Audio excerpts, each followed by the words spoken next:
The first laugh broke across the compound before the tricycle engine even died.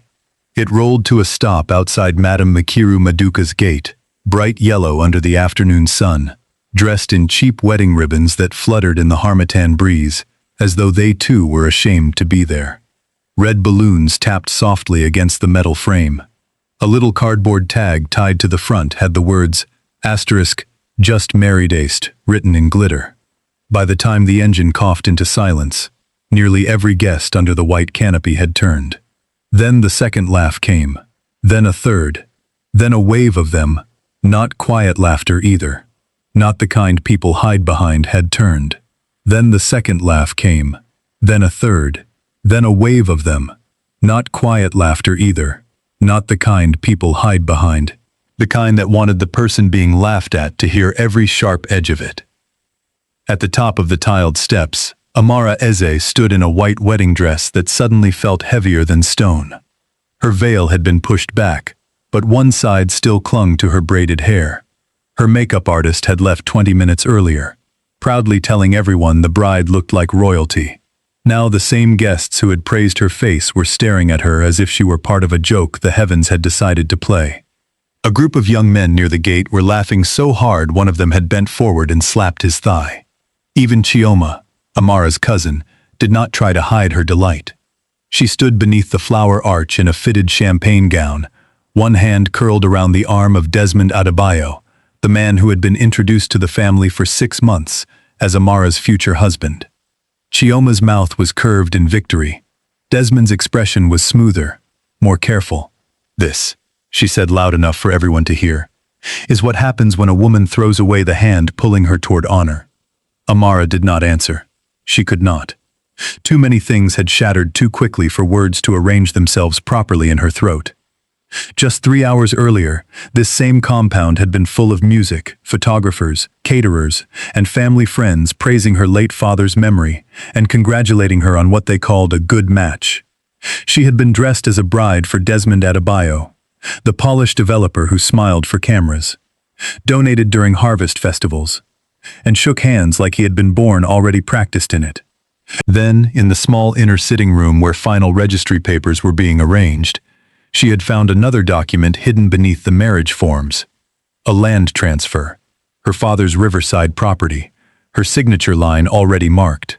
When she refused to sign it, the room changed temperature. Desmond's smile vanished first. Her aunt's patience followed.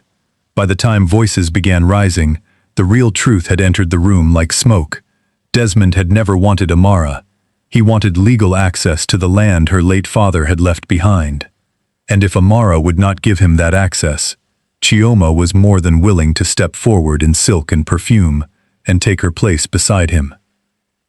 Everything after that had happened at a speed that still made Amara's pulse pound when she tried to replay it. Accusations, shouting, an aunt's slap, a cousin's fake tears, guests being told there had been a small change. And finally, with the family reputation slipping, Madame Mankiru had done what proud people do when shame threatens them. She had looked for someone smaller to crush.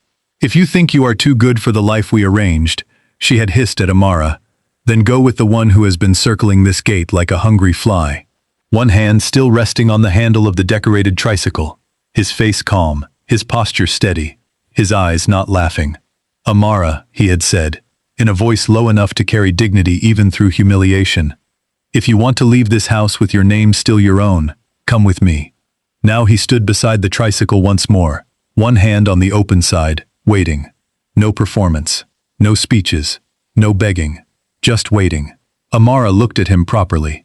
Chisom Okoro, the man everyone in the area knew as the quiet tricycle rider who sometimes delivered fabric bundles, sometimes helped old women carry market loads, and once repaired the loose hinge on Madame Nakiru's gate without charging a naira. She had never spoken to him for long, only in passing. A thank you once when he returned a purse one of her apprentices dropped outside Ogbete market. A second time when he brought her box of sequins through heavy rain and refused to enter the house because his slippers were muddy. A third time when he stood between Chioma's drunk friend and a little food vendor boy, with a man was trying to beat. He had always been there at the edge of things, doing small, decent acts in a city. But never once had she imagined he would be standing at her wedding. Never once had she imagined that the only person looking at her with respect at the moment of her greatest humiliation would be the man everyone else considered beneath notice. Nkiru's voice cut through the murmuring again. "Well, he says he came for you. Go now, before even he changes his mind." Another burst of laughter followed. Chioma leaned toward Desmond and whispered something that made him smirk. Amara felt the whole compound waiting to see whether she would break. He had always told her one thing in the years before his accident. Differ let desperation sign what dignity should refuse. Asterisk. She looked at the land transfer papers still crushed in her hand, then at Desmond, then at Chioma, then at her aunt, whose eyes held not concern, not regret, but hunger. The ugly hunger of someone who had already turned another person's pain into a personal strategy. Finally, she looked back at the man beside the tricycle. Every footstep felt louder than the laughter. The women parted for her, but not out of respect, out of curiosity. She stopped in front of Chisom. "Do you understand what they are doing?" she asked quietly. "Yes." "And you still came?" "Yes." "Why?" His gaze held hers without flickering. "Because humiliation should not be the last thing a woman hears on her wedding day." For the first time since the room with the hidden land documents, Amara felt something inside her. Stop shaking. It was not peace. Not yet. Then he stepped aside and helped her into the tricycle as though she were entering something royal. That was when the loudest laughter came. Someone clapped mockingly. Someone whistled. A woman near the canopy said, "Ah! See disgrace!" From the steps, Nkiru called after her, "Do not come back here when poverty teaches you what pride could not." Chioma lifted her chin in victory. Desmond did not even look at her again. The engine started. The decorated tricycle pulled away from the gate, and Amara Eze, still wearing her wedding dress, left the only home she had known since her father died, while an entire compound laughed at her departure. She tried to hide it by facing away, but Chisom noticed. He did not turn to stare. He kept his eyes on the road, his hands steady on the handlebar. After a while he said, "There is water in the side pocket." She found it. Warm, but clean. "Thank you," she whispered, hating how broken her voice sounded. A few seconds later he added, "No one who mocked you today has seen the end of your story." She almost laughed at that, except she was too tired. "You sound very few things," he said. They drove through Enugu's late afternoon traffic, past roadside mechanics, fruit sellers, church signboards, school children kicking dust at the edges of the road, and the familiar energy of a city that was too busy surviving to pause for one broken bride. At first Amara assumed he would take her to some cramped room behind a workshop. Instead, after nearly 40 minutes, he turned into an older but quiet neighborhood, where the houses were modest yet carefully kept. Bougainvillea spilled over low walls. Someone nearby was frying akara. Mama Sade Okoro came out before Amara had fully stepped down. She was wrapped in a simple attire cloth, her silver-threaded head tie tilted slightly, her eyes warm and knowing in a way that made Amara uneasy because it suggested this old woman had been expecting her. "Come inside, my daughter," she said, not with pity, but with welcome. "Before the soup grows cold."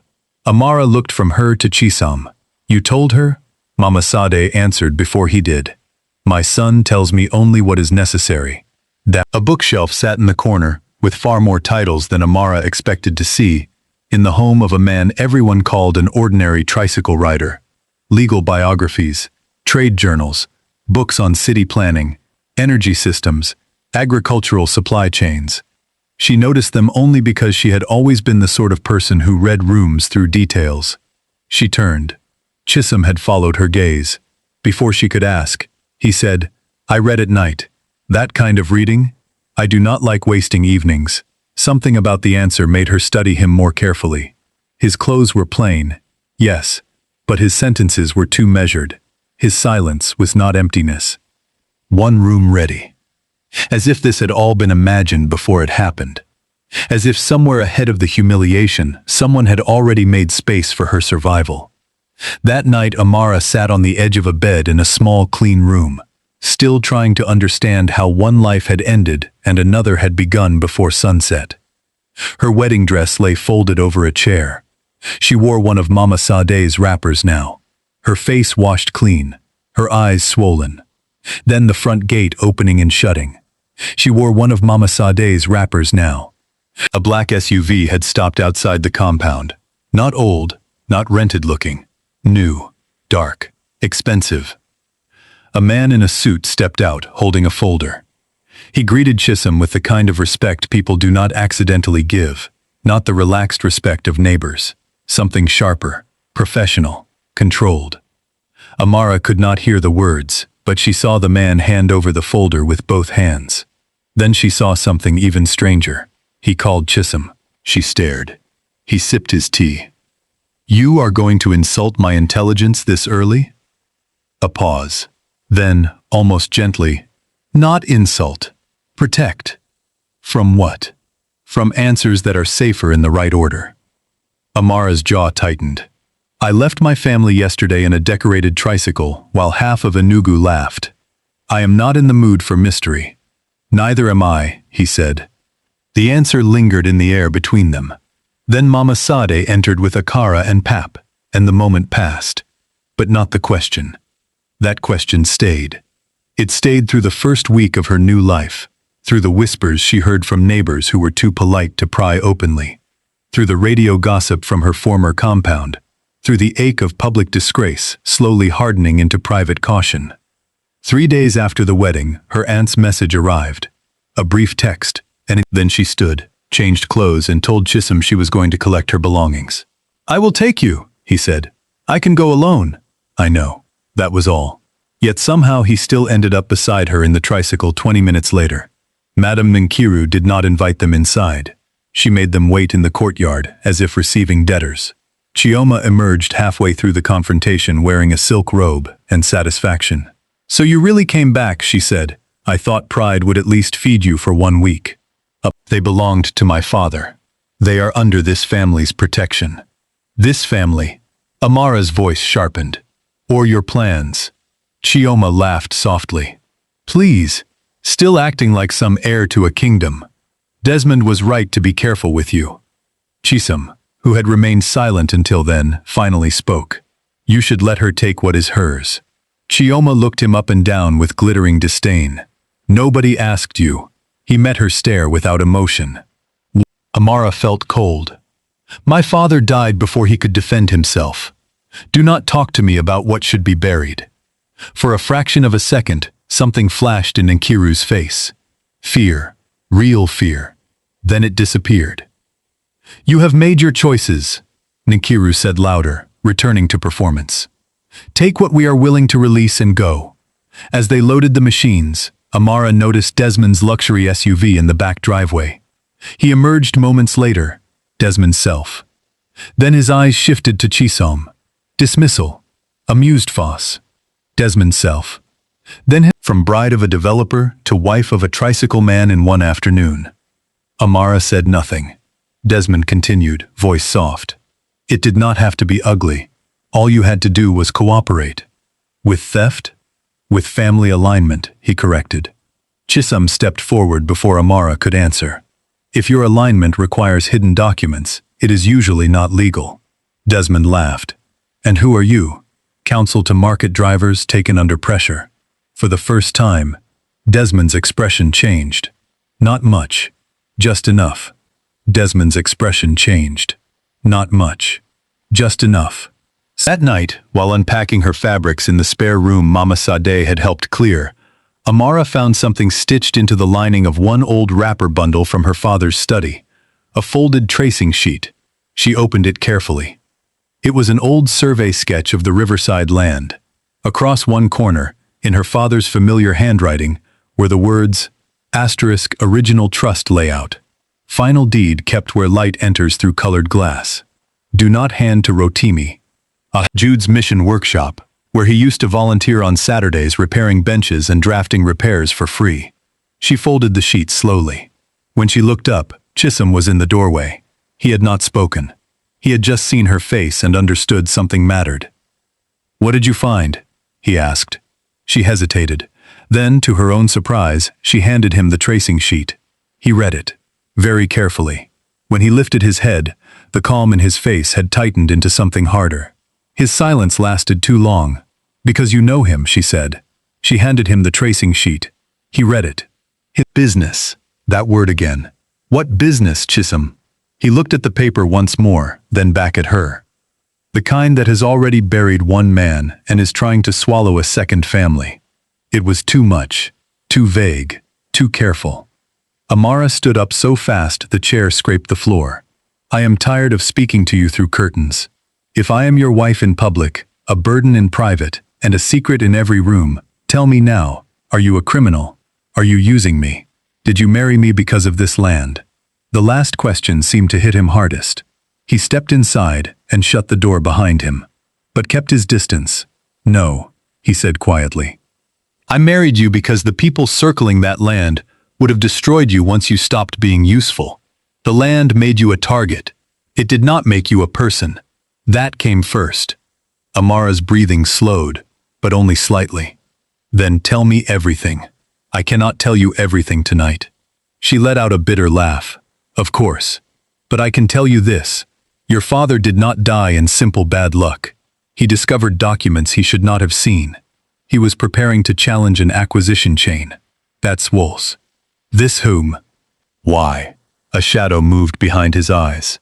"Because they took something from me first." That answer landed differently. Not rehearsed.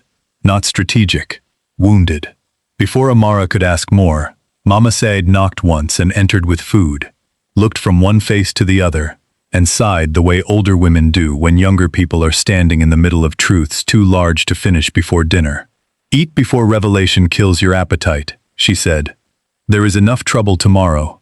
Tomorrow arrived early, by noon, before Amara could ask more so society would remember not a broken wedding, but a corrected alliance. Amara tried not to care, failed. She buried herself in work instead, cleaning the sewing machines, sorting beads, checking damaged fabric stock. By evening, Mama Sadeh asked casually, "If sorrow were not sitting on your chest, what would you be building with those hands?" Amara did not look up. A styling studio, event dressing, bridal installations, maybe training girls who cannot afford formal apprenticeships. Mama Sadeh smiled. "Good, build that. Do not let one disgrace rent space in your future for free." The next week Chisom brought home keys. Not to a mansion, not to a flashy office, to an old roadside shop. "You keep collecting unusual favors," Amara murmured. He almost smiled. "Then use this one well." She stood in the empty shop, imagining fabric falling from rods, brides choosing lace, apprentices learning finishing, fresh flowers and backdrops leaning against the far wall. For the first time since the wedding, hope entered quietly enough not to scare her. She turned to him. "Is this charity?" "No. Alone." Mama Sadeh cooked for the workers. Chisom disappeared often, returning dusty and tired. Sometimes in the tricycle, sometimes on foot. Once with a split on his knuckle he refused to explain. At night he took calls outside. Short calls, tense calls, calls from people who always addressed him with unnerving respect. One evening Amara came out to hang fabric samples and heard part of one conversation through the half-open window. "No," he was saying. "Do not move until the audit trail is complete." I said, "Not yet. If Bello knows we have the payment ladder, he will burn 3 offices before dawn." There was a pause. Then, "You should stop saying that every time your real life leaks." He studied her for a long second. "Would you come with me tomorrow if I showed you one small corner?" "One small corner of what?" "My truth." She should have said no. Instead, she said yes. The next day, he did not take her in the tricycle. He borrowed an ordinary sedan from a friend, or so he claimed, and drove her to a warehouse district near the Eastern Bypass. The building they entered looked unimpressive from outside. Inside it was enough. People straightened, conversations lowered. A woman carrying a tablet came quickly toward him. "Sir, the Nsuka files are ready, and Adaobi is waiting upstairs." She stopped when she saw Amara. Chisom said calmly, "This is my wife. My wife. Not burden, not problem, not mistake. Wife." The woman recovered and nodded respectfully. "Good afternoon, Ma." Amara looked around slowly. This is your tricycle work. The transport side of one part of it. One part. He led her upstairs to a glass office overlooking the warehouse floor. There Barrister Adaobi, your father was more careful than they realized, Adaobi said without preamble, and not careful enough to survive them. Amara sat slowly. On the table lay photocopies of land maps, payment records, company registrations, and photographs of sites along the river. One document bore Rotimi Bello's name. Another carried the signature of a shell company director who had also appeared in Desmond's business announcements. And then Amara saw the words that made her skin go cold. If not through direct husband access, then through pressure on the family line. Your refusal interrupted a sequence that had been arranged for months. Amara's mouth went dry. She turned to Chisom. How long have you known? That they were circling your father's land? Months. That the pressure would reach marriage level? I suspected when Desmond entered the picture. And you watched? No, he said, and for once there was heat in his voice. I stepped in the moment I could do it without getting you killed. Jude's mission workshop. The man's face was partially turned, but unmistakable. Chisom, not dressed as a tricycle rider. Dressed in plain but expensive clothes. Hair shorter. No beard. Her head snapped up. You knew my father! Chisom held her stare. Yes. Before all this? Yes. She stood so abruptly her chair tipped. How dare you marry me with half my past already in your pocket? He did not rise. Maybe because he understood anger sometimes needs higher ground. Your father came to me when he realized the transport permits around the river were being used to hide land movement. He asked for time. Then his car was hit on the 9th Mile Road 2 weeks later. Amara's eyes burned. All these years people had spoken about rain, slippery roads, bad brakes. All these years. You could have come to me. No, he said. At that point you were already inside the house of one of the people benefiting from his silence. She thought of Nakiru, of the cedar box withheld, of the fear that had flashed in her aunt's face. You think my aunt had him killed? She only remembered the drive home happening in silence so thick it felt upholstered. By the time they pulled into the compound, twilight had turned the sky indigo. Chisom switched off the engine. Still Amara did not move. Finally she asked, Why me? He was quiet for a moment. Then he answered in a voice stripped of performance. Because 7 years ago, before your father died, my mother was selling oranges outside Park Lane Hospital. She was behind on rent. She had a fever and still refused help from men who wanted to pay her with insults attached. You came from a fitting appointment with your father. You were barely 20. You bought all her fruit though you did not need it, paid her arrears quietly through the pharmacist next door, and left before she could thank you properly. Amara frowned, searching memory. A sick woman under a faded umbrella, a face shining with sweat, a stubborn refusal to beg. Yes. Faintly. Yes. Chisom continued. My mother never forgot. Years later, when she realized whose daughter you were, she told me the measure of a house can be hidden, but the measure of a person shows in what they do when no applause is waiting. That night Amara cried again. Not from humiliation this time, from the unbearable weight of discovering that while some people had been planning to use her all along, one quiet man had been building a shield around her without demanding gratitude for it. She did not forgive his secrecy immediately, but something changed. Trust did not arrive whole. It arrived in pieces. In the way he left her room untouched and never entered without knocking. In the way Chisom listened when she spoke about fabric and structure and the drama hidden in color choices, as if those things mattered as much as contracts and audits. Within 2 months, her styling studio, Amare Events and Bridal Design, had become known for elegant work done without chaos. Brides came. Churches called. Small hotel halls asked her to dress spaces for anniversaries and naming ceremonies. She hired 3 girls full-time. She paid herself last. The apprentices exchanged glances and disappeared to the back room. Amara remained behind the cutting table. What do you want? Chioma removed the glasses slowly. To talk. That would be a first. Chioma inhaled. Desmond is not what I thought. Amara almost laughed. That revelation cost you a marriage? A performance, Chioma snapped. Everything with him is a performance. He lies even when truth would be easier. Amara folded a piece of lace and said nothing. Chioma looked around the studio, perhaps noticing for the first time that Amara had built something real from the ashes of ridicule. "He is angry with your husband," she said eventually. "He says the tricycle man is interfering in contracts that have nothing to do with him. That sounds like Desmond's problem." Chioma stepped closer.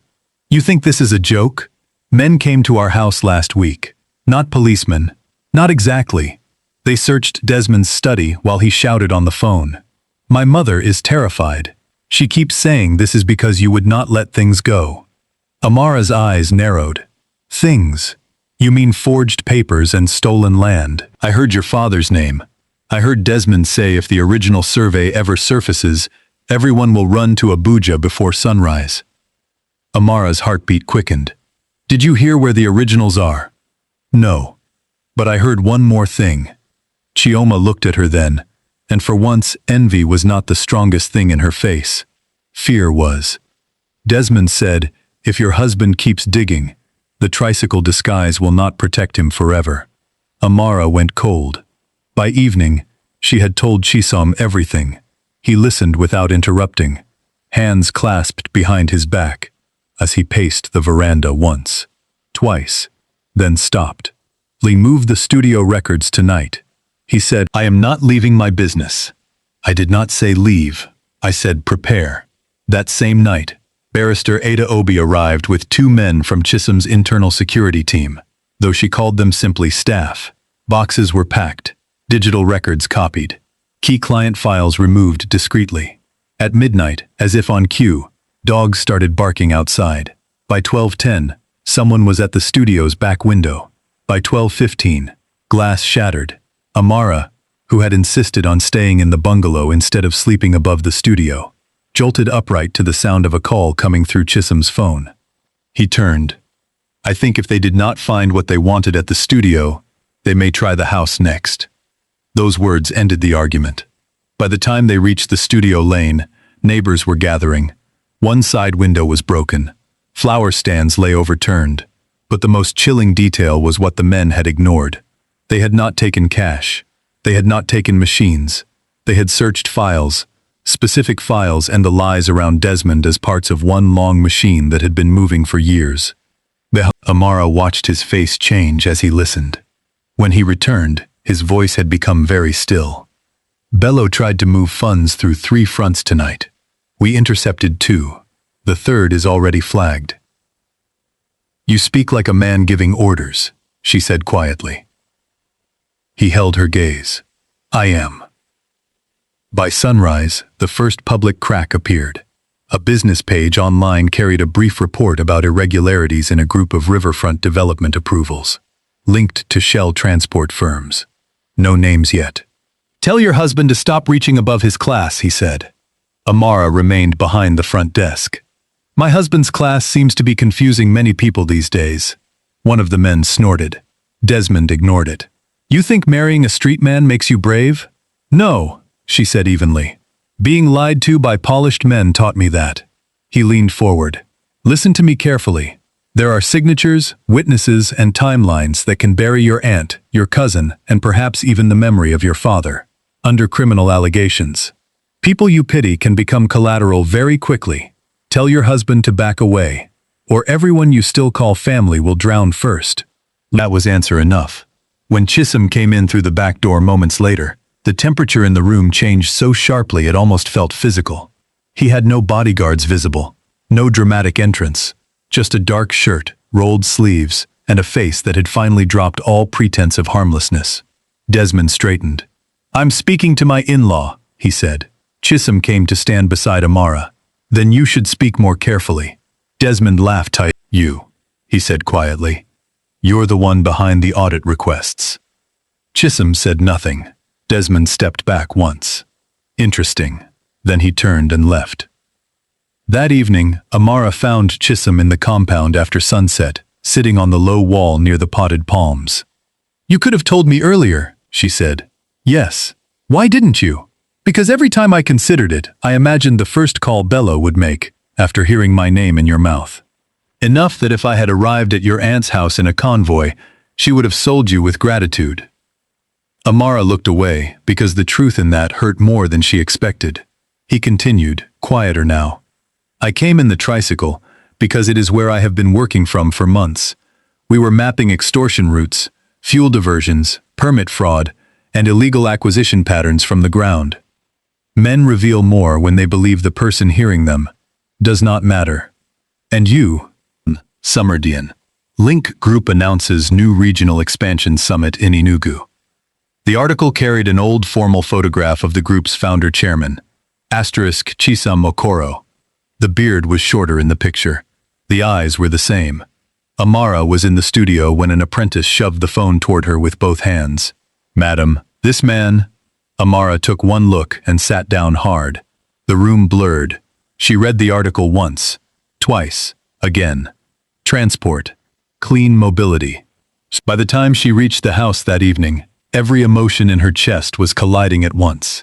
Shock, fury, humiliation, awe, betrayal, and somewhere beneath all of it, a painful, stubborn understanding. He was on the veranda when she arrived, still in plain clothes, still barefoot on one foot because he was fixing a loose strap on his sandal. It was so absurd she nearly laughed. Instead, she held up the phone. So, excuse. No elaborate defense. Just truth, finally. She wanted to shout. The words landed between them, heavier than accusation. He stood slowly. I let no one laugh at you, he said. They chose that themselves. I gave you a door when everyone else was building a cage. You knew what that compound would think. Yes, you knew what I would think. I knew what you would survive. Survive? Her voice cracked. Do you have any idea what it felt like to sit in that tricycle with my whole life behind me and not know whether I was entering safety or another trap? Something in his face broke then. Not outwardly, but enough. When my brother died, they called him careless because he was from a transport family, and poor men are easy to blame. It took me 2 years to prove he was killed for refusing to move altered freight. By the time I had evidence, the men behind it had already grown into larger offices and cleaner reputations. Since then, I have trusted proof more than appearances. Too much, maybe, but never your pain. Never that. Amara wiped her face roughly. Then why not reveal yourself after the wedding? Why let it continue? Because the network around your father's land was watching every move. If I became your wealthy rescuer too early, they would retreat, destroy evidence, then never your pain. Never that. But if I remained the man they underestimated, he spread his hands. They would speak. And did they? Yes. He gestured toward the sitting room. Barrister Adaobi was inside, along with file boxes, a projector case, and 2 laptops. Amara walked in numbly. Across the table were records connecting Desmond, Bello, Shell transport permits, falsified environmental waivers, and timed pressure around her wedding. It was not just greed, not the full corridor. That parcel sits between access roads, market rights, and low-income loading routes. Control it, and they control everyone who moves goods through that edge. Amara's anger sharpened into something cleaner. Resolve. What do they not have yet? She asked. Adaobi and Chisom exchanged a glance. The original deed, Adaobi said. Or the hidden addendum your father referenced. Colored glass. St. Jude's Mission Workshop. Amara straightened slowly. Then we go there. They went the next morning before dawn. St. Jude's stood quieter than Amara remembered. The old workshop smelling of timber, dust and candle wax. Colored glass windows on the eastern wall sent fractured blue and amber light across the floor. Amara stood in the center of the room, closing her eyes, trying to remember her father's habits. Where would a man like where light reveals only at certain hours? She opened her eyes and looked toward the old drafting shelf beneath the window. There, along the underside, was a groove hidden by years of paint. Chisom handed her a screwdriver. Her fingers trembled. Inside the groove lay an oilskin packet. When she opened it, the air left the room. Original deed copies. A signed handwritten statement by her father. A list of names. A sketch showing how public road adjustments were being manipulated to justify private takeover. Inside, the handwriting was rushed but unmistakable. My daughter, if you are reading this, It means men who smile in daylight have used family, respectability, and fear to come for what is not theirs. I have trusted the wrong people too long. If Nkiru is still in that house, know this. She was not the first wolf, but she let wolves dine where children slept. Judge her with truth, not innocence. Do not sign away the Riverside Trust. It was never meant for private luxury. It was meant for loading bays, cooperative stalls, and affordable workshop units. If Chisom Okoro still stands, where I hoped he would, listen before you doubt him, Twaith. He is harder than he looks, because life trained him that way. Choose dignity over haste. Always. Daddy Amara read the letter through tears that felt different from the old ones. These tears did not come from helplessness. They came from being found. From being seen even by a father who knew he might not be there to defend her in person. She turned to Chisom. He did not ask what the letter said. Maybe because he already knew enough. Maybe because he respected grief too much to rush it. Chisom's answer came without delay. Public certainty. Meridian Link Group's Enugu Expansion Summit was scheduled for the following Saturday at the same Riverside luxury hotel where Desmond planned to unveil a partnership for a new development project called *Emerald Quays.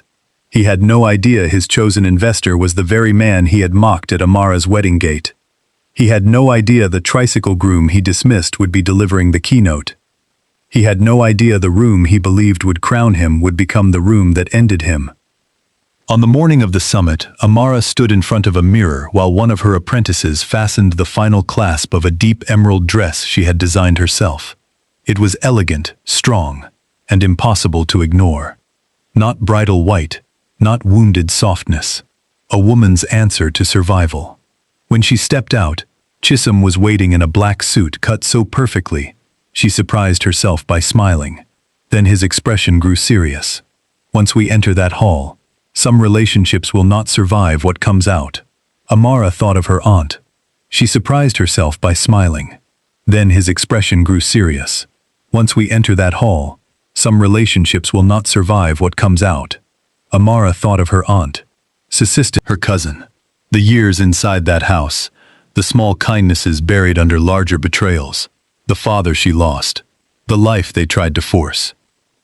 Some relationships already didn't, she said. The hotel ballroom glittered with chandeliers, polished marble, and the expensive confidence of people who believe money can disinfect anything. Desmond stood near the stage greeting officials. Chioma glittered beside him in silver, beautiful and hollow-eyed.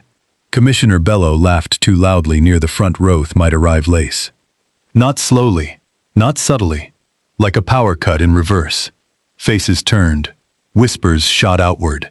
Desmond's smile froze first. Bello's laughter died next. Chioma actually stepped back. And Nkiru looked as though the ground she was standing on had remembered every lie told above it. The host at the podium brightened immediately. Ladies and gentlemen, please welcome our principal investor and keynote speaker, Chairman Chisom Okoro of Meridian Link Group. Desmond took one step forward, then another, as if his body had not yet accepted what his eyes understood.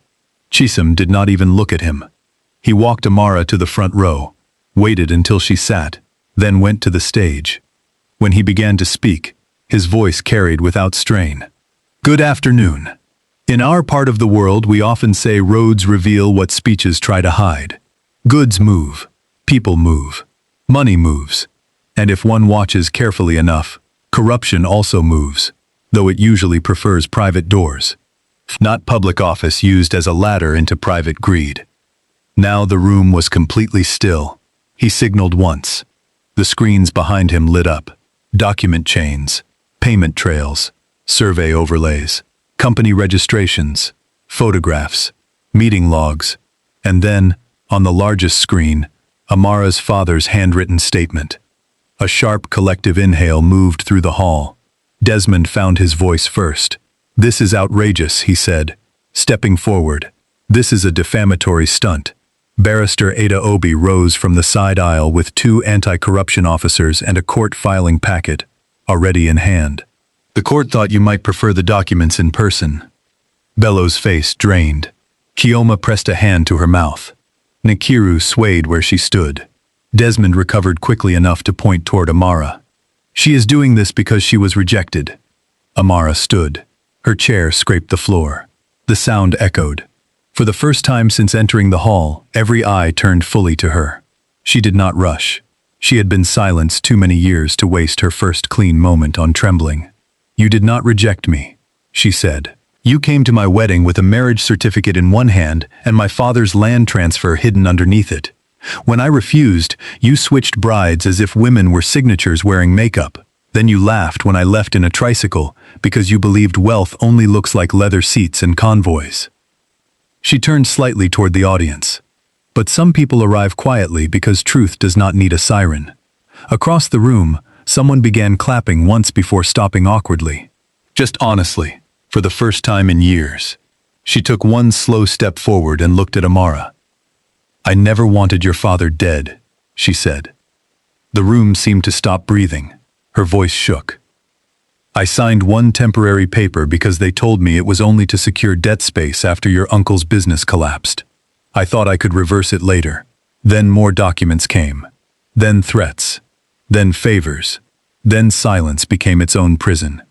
By the time I understood what kind of men I had invited in, your father was gone, and every lie required a second lie to cover it. No defense. No defense. No defense. No defense. No defense. No defense. No defense. No defense. No defense. No defense. No defense. No defense." For Amara, that single word hurt worse than denial would have. Desmond lunged then, not at her but toward the evidence table. Security blocked him immediately. His polished self-control cracked at last. "You fools!" he shouted. "Do you think all this land survives on morality? Do you know how cities are built? Do you know who will fall if I talk?" Bello shouted back at him. Chioma screamed. The room dissolved into noise. She stepped onto the stage beside him. Her hands no longer shook. "My father did not preserve that land so a few polished people could drink wine above the hunger of everyone below," she said. "The trust will be restored in his name. The market loading routes will remain public. The workshop units will be developed for cooperative use. And the first design and training center there will carry the name of every woman who was told dignity was too expensive for her." This time, the applause came properly.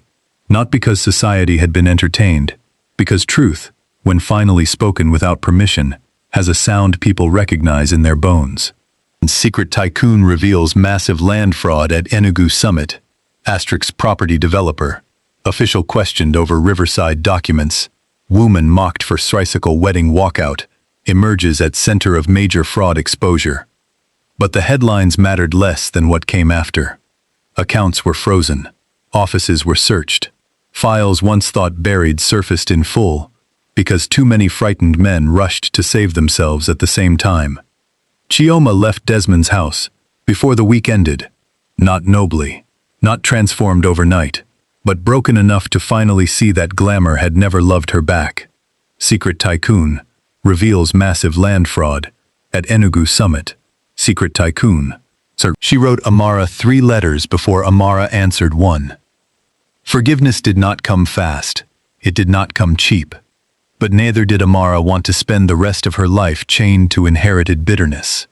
As for Chisom, the city could no longer pretend not to know him. His photograph was suddenly everywhere. Business pages, interviews, panels, awards. Yet at home he still sometimes sat on the veranda in old sandals, drinking tea like a man suspicious of any world that required too much applause. Amara's studio grew, then doubled, then expanded into a full creative house that styled weddings. She wrote it. Some of them came from the same transport neighborhoods where people had once laughed at decorated tricycles. One evening, months after the summit, she stood with Chisom at the restored Riverside parcel. Construction had begun on the cooperative hub. There would be workshop spaces, cold storage points, legal aid desks for market women, loading bays for small transporters, and a design and enterprise center with classrooms facing the water. "No. What did you know?" He looked at her. "That if I arrived with a convoy, they would respect my money and still try to own your future. But if I arrived with nothing they valued, everyone would reveal themselves before sunset." She let that sit. Then she said, "You could have lost me with all your secrecy." "Yes. Did that frighten you?" He smiled faintly. "More than Bellows' lawyers." Amara laughed. A real laugh. The kind that comes from healed places. Then her expression turned thoughtful. "There is one thing we have not corrected." He raised a brow. "Only one." "I am saying," she replied, "that this time, if I walk toward you, let no one say I was cornered there." He did not answer immediately. Maybe because some moments deserve reverence before speech. A small ceremony was held 6 weeks later at the riverside, under a simple canopy framed with white fabric and palm leaves, designed by Amara's own trainees. No spectacle. No fake prestige. No one invited merely for appearance. Mama Sade cried before the vows even began. Chioma came in a modest dress and looked smaller than before, but sincere in her apology. Amara accepted it without pretending the past had vanished. When Amara saw her, pain moved through her, but not hatred, not anymore. Some wounds do not disappear, they simply stop being the only story. This time Chisom did not arrive in secret. But he did arrive in a tricycle. A newly built electric ceremonial model from one of his mobility cooperatives, polished gold and cream, elegant enough to make half the guests laugh in surprise before clapping at the symbolism. When he stepped down, he wore ivory. When he held out his hand, Amara took it smiling. Later that evening, as the river breeze moved through the lights and music drifted low across the water, Mama Sade pulled Amara aside. "You know why I was never worried?" she asked. Amara smiled. "Because you know how he walks?" Mama Sade laughed softly. "No, because men who need everyone to know they are important cannot hide in ordinary clothes for long. But men who understand value can sit in silence until the right moment and still change a whole city." Amara looked across the celebration, at Chisom speaking with cooperative leaders and laughing with 2 little girls from her training center. At the same man who had once pulled up to a gate in a decorated tricycle while the world mocked. Chisom. At the same man who had said humiliation should not be the last thing a woman hears on her wedding day. And she understood something fully at last. The people who laughed had not been wrong about what they saw. They had been wrong about what mattered. Months later, when the first phase of the Ize Riverside Cooperative Hub opened, the turnout was larger than expected. Traders came. Transport workers came. Journalists came. Young women with notebooks came. Older women with scarred hands came. Men who had once measured worth by convoys came too. Some humbled, some curious, some merely practical enough to stand near success once it could no longer be denied. A plaque near the entrance carried a line from Engineer Eze's hidden letter: "Choose dignity over haste. Always." Asterisk. At the launch, Amara spoke after the Commissioner for Commerce, after the cooperative chairman, and after Chisom, who kept his remarks mercifully short. She stood before the crowd and let her gaze move over the loading bays, the workshop units, the design center, and the women sitting in the front row with their children balanced on their laps. And a woman mocked in public can still become the one who opens the gate for others. The crowd erupted. But this time, applause did not feel like proof. It felt like echo. Proof had come earlier. In the first key to her studio. In the letter hidden under colored glass. In the moment truth filled a hotel ballroom and refused to lower its eyes. That night, long after the crowd dispersed, Amara and Chisom drove the old ceremonial tricycle slowly along the edge of the river road, just for themselves. No photographers. No crowd. No performance. The city lights shimmered on the water. He thought for a moment. Laughter is cheap. Revelation is expensive. I chose the better investment. She smiled into the night. And what if I had refused to enter the tricycle? He glanced at her. Then I would still have protected you. I just would have done it from farther away. Her chest tightened at the simplicity of that answer. Not possession. Not entitlement. Protection without ownership. Care without demand. Maybe that was why loving him had become inevitable once the fear thinned enough to let her see clearly. He laughed then. A full warm laugh she had heard too rarely in the early months. "And for a bride leaving a hostile compound," he replied, You still sat like a queen in that tricycle. She leaned her head against his shoulder for one brief second before straightening again. The road opened before them. Behind them were the gate, the laughter, the forged papers, the polished lies, the careful cruelties, the humiliations designed to shrink a human being into compliance. Ahead of them were work, repair, and somewhere in the middle of the moving night, with the hum of the little engine under them and the city finally seeing what it had once mocked, Amara understood the full shape of justice. Justice was not merely the fall of arrogant people. Justice was the restoration of stolen meaning. Justice was a father's vision surviving greed. Justice was women trained, traitors protected, roads made honest, land returned to purpose. Justice was being laughed at, while leaving one chapter and still arriving at a future nobody there had the imagination to predict. The tricycle moved on beneath the moonlight, steady and unashamed. And this time, when people turned to look, they were not laughing. They were watching with wonder.